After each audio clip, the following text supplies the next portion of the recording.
This is going to be a very interesting game on Overlord, guys. A very interesting game, but you're going to learn a lot from it. It's my hope anyway.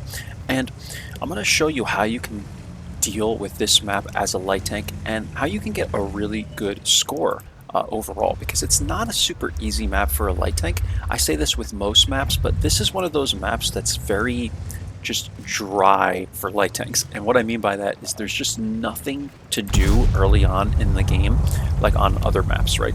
This map has like 2 plays you can make. This is one of them from the start. You can try and poke here. I'm in the T-54 lightweight, so I do have that turret armor, so I'm trying to maybe smack the Sharfooter here. But now, okay, we're going to start going over to the 0 line, and this is where this map just, in my opinion, becomes a stalemate for light tanks. It really just becomes like this hold down, oh, I'm going to peek first in the bush before you kind of game, and it's just really just weird and strange and annoying, and you just have to kind of keep poking up in the bushes. Watch this ram on the Char, by the way. So we hit the Char, and at this point, I'm willing to take all that ram damage because I need to eliminate this guy from the game before he goes around spotting my arty here and becomes a nuisance, right? So a good ram for you guys to see at the start of the battle. But anyway, yeah, I'm mocking this map, right? Because I don't like how Wargaming has designed this map. It's literally this whole like, oh, peekaboom, peekaboom, peekaboom. Like, it's just so dumb, in my opinion, that the map is made like this, and you're really just waiting for your heavies to do something, or you're waiting for people to just continue making stupid pokes here. Your tank destroyers get the first shot before theirs do, and it's just like, it's just this, like all game, you know, until something happens here and you win the East. And this East portion of the map, in my opinion, is more important than anything down here. You get all these people that think like the beach is important. I think the beach is very easy to defend unless you get a crap ton of heavies coming this way or whatever. But I believe that East is more important because it's high ground, and you know, I'm not going to go about talking about war strategies here, but generally speaking, you want the high ground in a battle, and you also have like all these bushes here. So right along between the 6 and 7 lines, you have these bushes that you can kind of poke up and be able to flank people in the middle as well if you win the East portion of this map. So I feel like it's very, very vital. Now, what makes this game interesting? Because that's what I said at the start, right? What makes this game interesting, guys, is that we lost the 0 line within 2 minutes, right? Because the Model 75 pushed down here, I actually made the play to go directly for him, but we lost this entire portion of the map. The Pershing is the farthest person up, and he's sitting right here. Like, we have no one in this area or anything. So being that I'm a light tank, you would expect that, oh, I should be, you know, doing something like this and trying to spot this line, making active scouting runs or whatever to try and spot people that are poking on the ridgeline. But ultimately, if some of these guys do poke, I can actually spot some of them from here, depending on how far they poke through the bushes, right? And I need to be using my gun in this fight. Like, that's kind of the way Overlord works. You need to kind of use your gun as a light tank because, again, it's such a stalemate here and such a little like brawling kind of battle that it's helpful to use your gun because you really don't need to spot that much. You can poke here, so I'll pause this for you guys for a second. I usually come right up to here in this area to poke, and I do the same thing from the other spawn. So this is like right around between the 8 and 9 lines is where I like to poke up, poke up, poke up, poke up. But in this battle, again, this situation, as I'm explaining to you guys, we lost this entire area of the map in like 2 minutes. So what can I do? Well, I'm going to be the one to let them make stupid pokes, and I'm going to get the shots off. We're at 2,000 damage already now. A lot of that is ramming damage from the Model 75, but I don't want to throw away any more of my HP, and if I can effectively spot people that are going to try and push the 0 line anyway, I might as well just sit here and go for shots. I missed the shot there in the Char by a mile because he went up at the last second, and I didn't expect that. I didn't really look at the terrain. But I'm just going to sit here, guys, and I'm going to kind of fast forward to show you guys like how this game kind of pans out. Eventually I do decide to try and move and come over to this area of the map because over here you can actually knock some trees. I'm trying to get a shot into this Char, but he ended up spotting me here. So I'm going to try and hit him here. I miss, and I'm getting down before the Scorpion G hits me because I saw that he was out there, but he still hits me, and look at this shot. look at this shot, guys, right into the top of the commander's hatch. Like, very lucky shot for the Scorpion, but the Scorpions are pretty accurate, and he was able to hit me there, is what it is. But another play you can make if you want to get creative is knock down some of these trees and use those as your foliage. But we didn't have any tank destroyers sitting back here, so I might as well just use the standard bush line that most tank destroyers go in this B9 square. And all I'm doing is just holding, this whole game I've been holding the 9-0 line.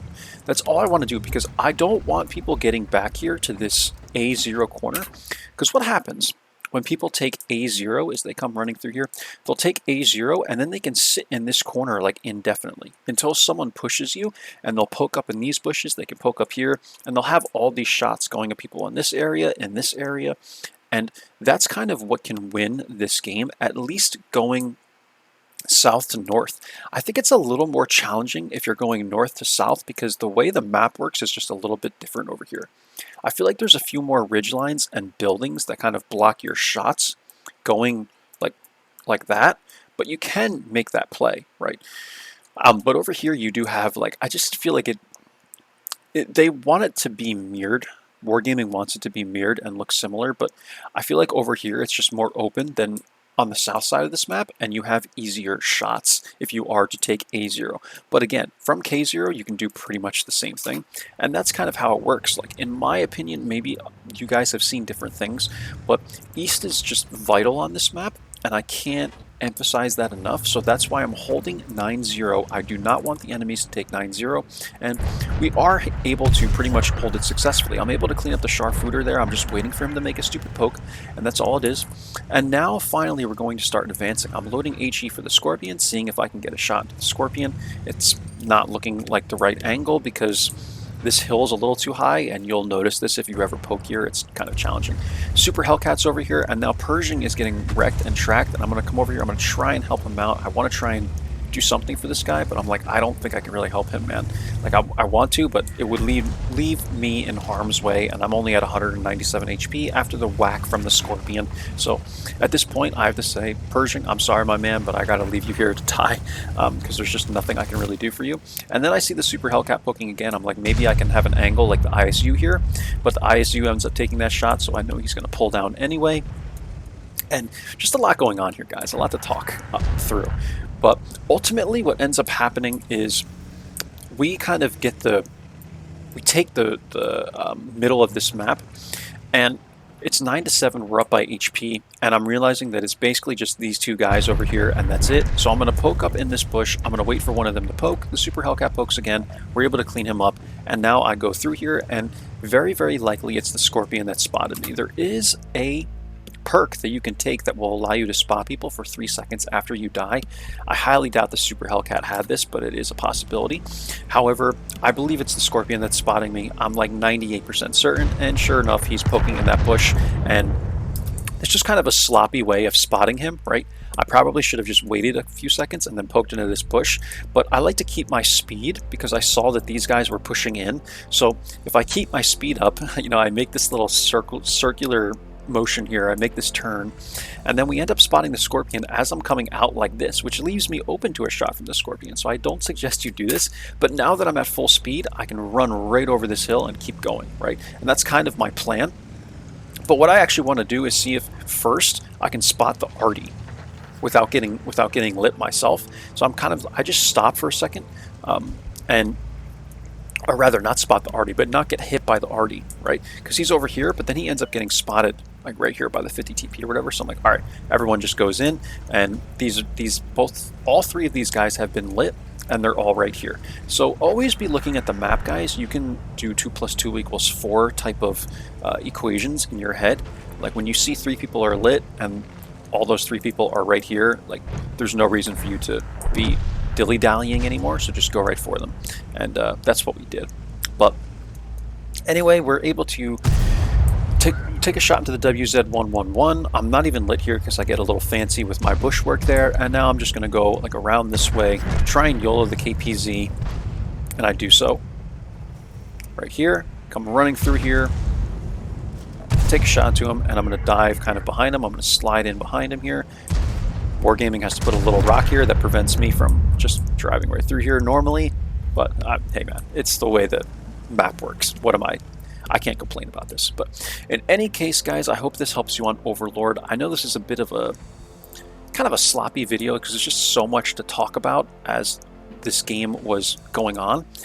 But ultimately on this map, what you're going to find, again, is that East is going to win this game like 8 or 9 times out of 10. I'm telling you.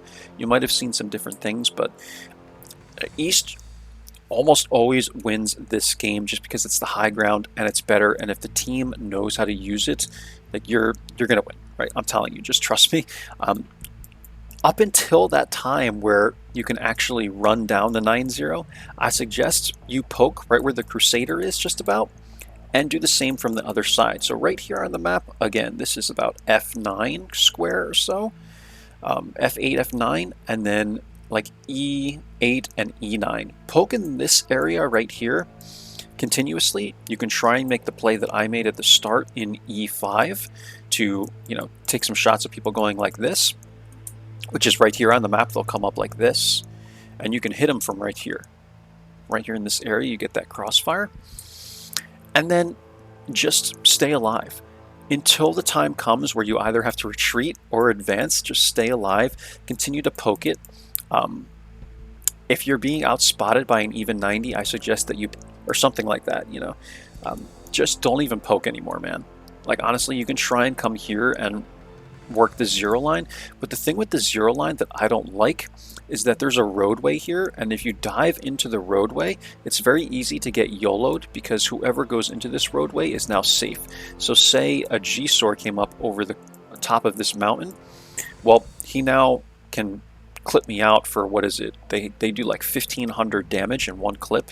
So be very, very careful about the 0 line. However, it's important to hold the 0 line, as I said, because you don't want to lose A0, and if you're the south spawn, you don't want to lose K0, because these are kind of vital spots where the enemy team can push in like this and get all this crossfire and back shots into your tanks, and you don't want that. So try that out on this map. I would always recommend you go east. Try the pokes I've talked about here. Be careful right on this little 0 line here, and I hope that helps you out on Overlord, guys. Let's take a look at the emplates for this one. It ended up being a second class. We did 2682 damage, 1794 assist. I don't think that's bad at all. We were second here by experience, it looks like, yes. What, third by damage, second, third, whatever by damage, fourth by damage, something like that. I don't want to look at the whole score, but T-34 2G FT played a really good game. He had 3 kills here, and my Persian did well. My T-54 E1 did well. My Waffle did well, and yeah, I mean, you know, we were actually, yeah, second by damage, so that's really, really good, guys.